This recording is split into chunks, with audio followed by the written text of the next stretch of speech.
ចប់ឲ្យខ្ញុំដោះស្រាយយ៉ាងណាទេយប់មិនខ្ញុំបាត់ខោខ្លីអង្គុយស្រមៃភ្លេចនៅទីណាខោខ្លីខ្ញុំបាក់បាក់សស្អាតប្រពន្ធខ្ញុំលុះសូនសង្ខាដើររកលើផ្ទះក្រោមផ្ទះរកសពក៏លៀបមិនឃើញឡើយណាជឿបាក់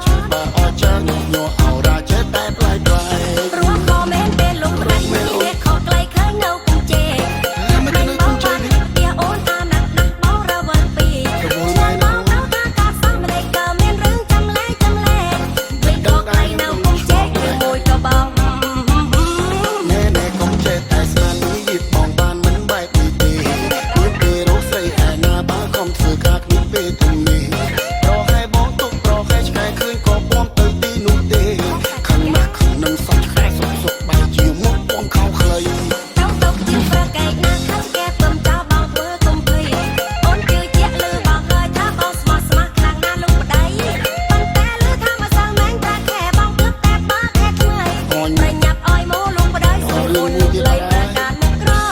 អូយមកភ្លេចឲ្យឈឹងលោកបើខែនឹងជ្រូបាត់អស់ហើយអូនជ្រូនៅការ៉ាអូខេឬនៅតាមខេត្តអស់លោកប្តីអើយបងបាត់មានកុំសង្ស័យកុំគិតថាបងយកទៅចែកឡើយ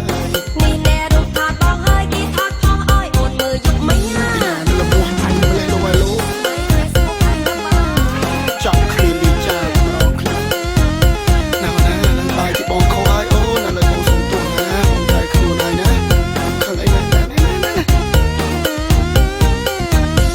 យប់មកខ្ញុំបាត់ខោខ្លីអង្គុយស្រមៃភ្លេចនៅទីណា